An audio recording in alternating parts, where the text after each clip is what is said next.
Mga brothers, welcome back sa ating motorcycle walk around review. For today's episode mga brothers, ang kakalabas pa lang na touring sports ng Suzuki. Ito nga yung GSX-S 1000. Mga brothers, kakarating lang nito.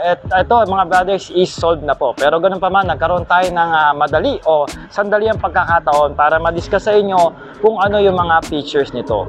Una sa lahat mga brothers, pagdating sa kanyang mga features, meron po itong riding mode, cruising control, and then yung ibang features niya, meron din siyang traction control system, dual channel ABS. Alright, pagdating naman sa kanyang fuel tank capacity, meron itong 19 liters fuel tank, and also may claim po ang Suzuki dito na 20 kilometers per liter pagdating sa kanyang fuel consumption. Pag pinag-usapan naman natin ang dimension ng motor mga brothers, meron po itong 155 na ground clearance, no? Mataas-taas na rin po para sa isang touring sports na motor. And then pagdating sa kanyang seat height, meron po itong 845 mm.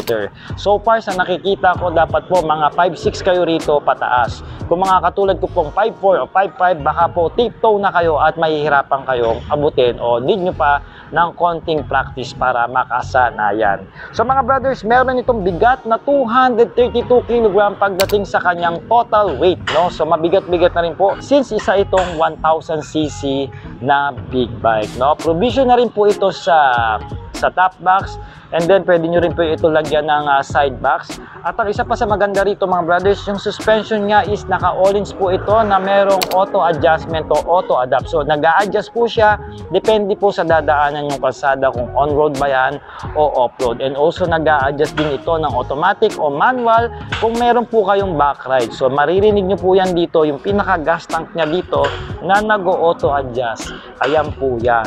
And also mga brothers, pagdating sa kanyang braking system, naka-Brembo dual disc brake po ang harapan nito. So kada caliper mga brother, meron siyang 4 piston. So magandang setup po o solid po ang setup ng front brakes nito. Habang ang kanyang rear brakes naman is pinahihinto ng Nissin caliper dito sa likod na merong traction control. Okay? So malaki ang gulong nito mga brothers, nasa 190 ang size nito sa likod, and then 120 naman dito sa harap na naka low profile, and also naka-mags po ang setup ng gulong nito. Alright, so mga brothers, kung interested kayo dito sa bagong touring sports bike ng Suzuki, ito nga yung GSX-S 1000 GX, mag-PM lang po kayo mga brothers sa ating page. I-assist po kayo at ibigay nyo lang po ang inyong full name, cellphone number, location, at syempre, at para ma-forward po natin sa marketing nang ma-assist po kayo kaagad-agad kung interested po kayo dito sa motor na ito. And by the way, may presyo po ito pagdating sa kanyang cash price na 969,000 pesos. So mga brothers, mag-comment naman kayo ng yes kung nagustuhan nyo po ang ating features na motor. Ito ngayon GSX-X 1000 DX na isang touring sports bike, no? At mag-comment na rin kayo kung ano po ang mga opinion nyo. So mga brothers, ride safe and cheers!